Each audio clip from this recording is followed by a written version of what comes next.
heard in AMAs, okay, every single one of them folded. They didn't. Okay, now if you heard what he said, he was talking about these particular people, and he said that every one of them folded.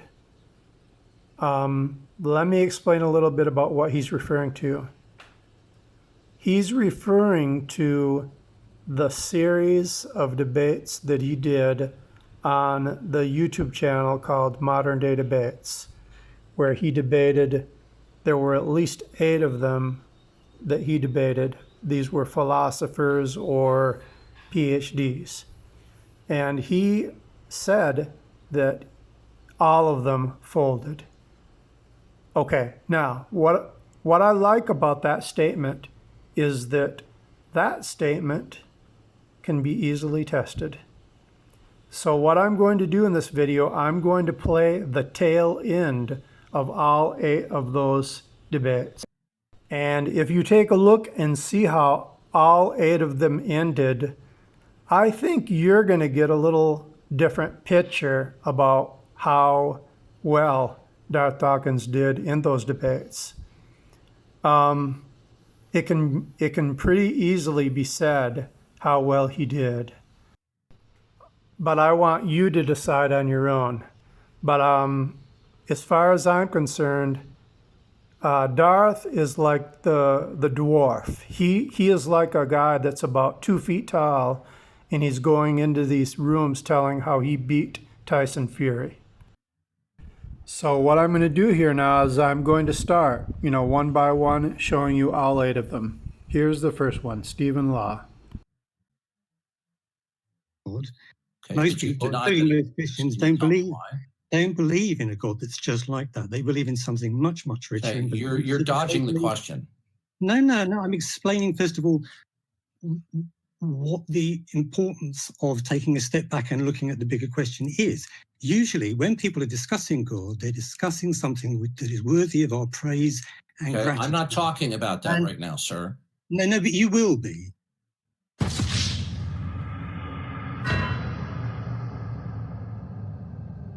Later on, you will be, and that's why what I'm saying now is relevant. Most of the objections that I focused on in terms of believing. Okay, so you saw that where Darth, due to his behavior, he was booted.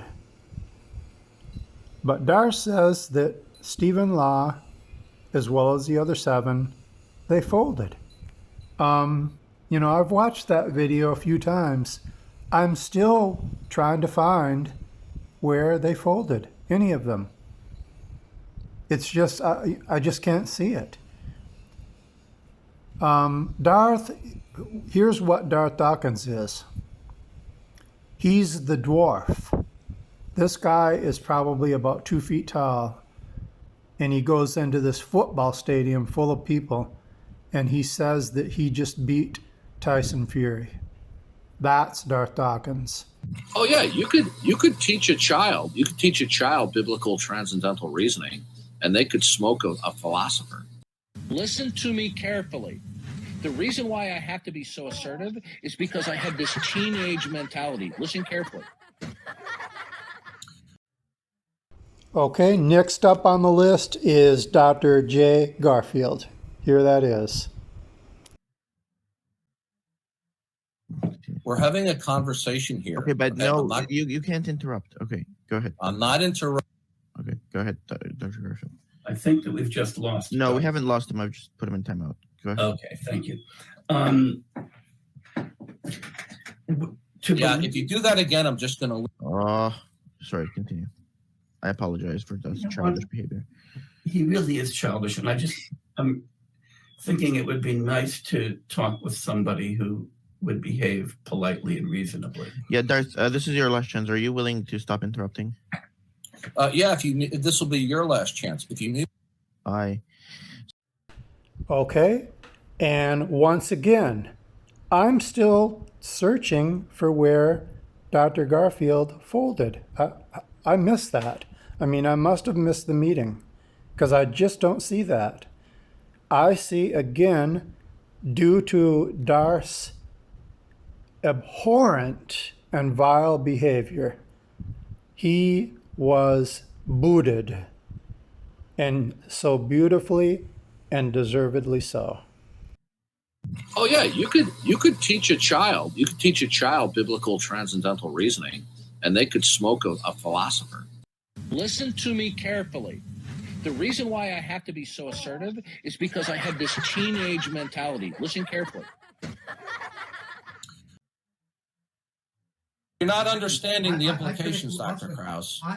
Dr. Krauss, if nothing is impossible, okay, I'm not discussing cosmology. Dr. Krauss, I didn't invoke cosmology. Let me try and explain. But I'm pointing out to you. Do you want me to can I get a word in before I have to go, Dr. Krauss? Dr. Krauss, if nothing on a metaphysical level, on the grand scheme of things, is impossible, then you cannot say what is, can, or cannot be, because nothing's impossible. That's right. You've destroyed. We're not discussing cosmology, Dr. Krauss. You're right. We're discussing nonsense. What you're doing is nothing useful to say. What you're doing is you're trying to introduce. Okay. Mute him. Right. I have nothing to say. He's just intellectual masturbation. Okay. Got it. So, Darth, I didn't break my promise. You got it, but Professor Krauss doesn't want to. All right. So, Professor Krauss, I feel like once again, because of his vile behavior, he was muted again. And so beautifully, deservedly so. By the way, that was Dr. Lawrence Krauss. Okay, now we're going to go to the next one. Oh yeah, you could teach a child biblical transcendental reasoning, and they could smoke a philosopher. Listen to me carefully. The reason why I have to be so assertive is because I have this teenage mentality. Listen carefully. anything about how the world works.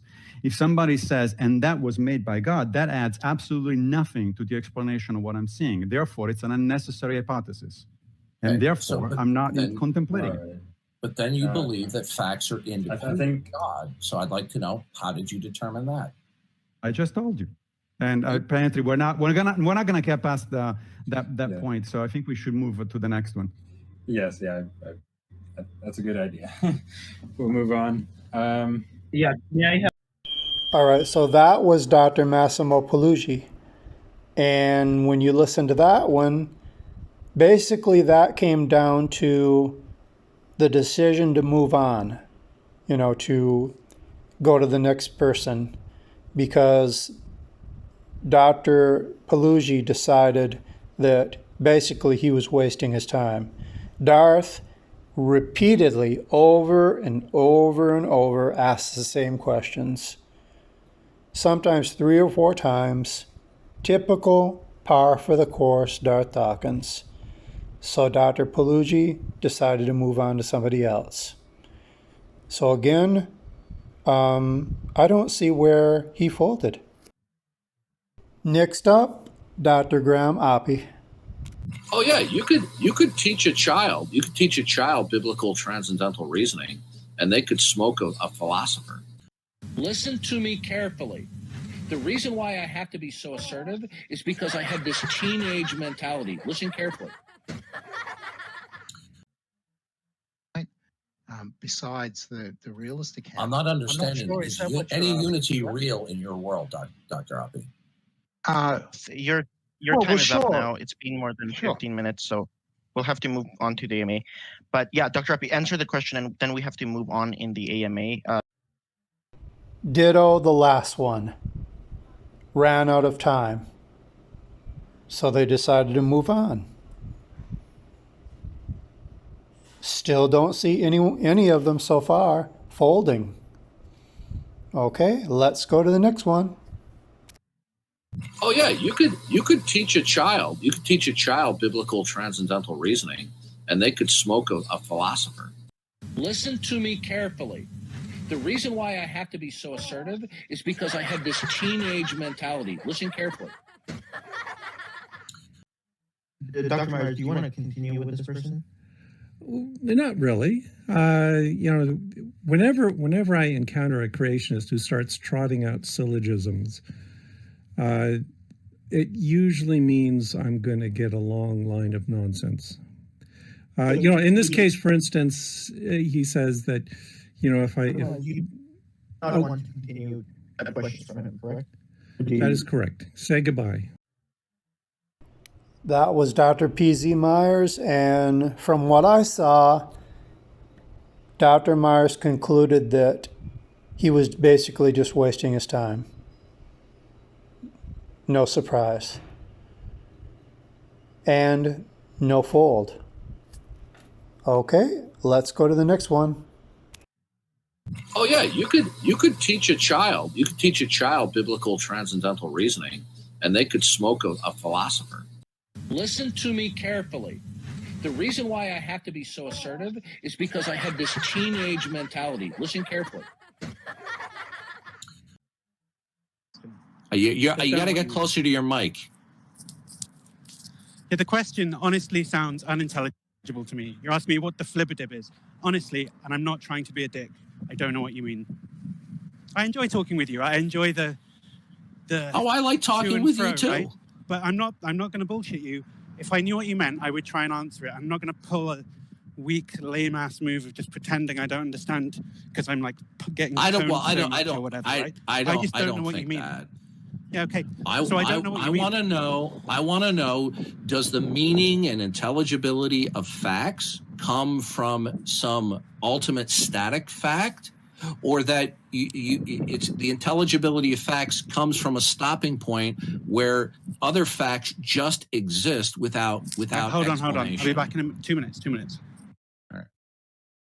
See, it makes no difference whether you have a PhD in philosophy or. That was Dr. Alex Malpass. And basically, I think what happened there was Dr. Malpass just decided that Darth was incoherent. Simple as that. All right. So it's not really looking the way Darth likes to describe it. Oh yeah, you could teach a child biblical transcendental reasoning, and they could smoke a philosopher. Listen to me carefully. The reason why I have to be so assertive is because I have this teenage mentality. Listen carefully. And you might even say, I'm licensed to say that I know that. But suppose it turns out, I'm in the Matrix, or I'm hallucinating. You put some acid in my coffee and I'm hallucinating. I have hands when I don't have hands, right? Then that would defeat my knowledge claim. And so sort of a standard view in epistemology is that sort of knowledge is defeasible, sort of you're prima facie entitled to say that you know or justifiably believe something, unless or until somebody has sort of burden shifting evidence to undercut or rebut that kind of evidence. Yeah, I just wanted to ask you. One second, Felipe. Do you want to go to some other questions, or do you want to continue with this person? I think in the interest of time, we go to other ones, but yeah, if you want to. And last but not least, that was Dr. Felipe Leon. And now what I saw from that one is that Dr. Leon just plain schooled Darth. I mean, he just took him to school. Darth was almost speechless. I'm not a philosophy grad student. I've never even gotten a BA in philosophy. Okay, whatever I know about philosophy, I've learned from reading on myself. Listen to me carefully. The reason why I have to be so assertive is because I have this teenage mentality. Listen carefully.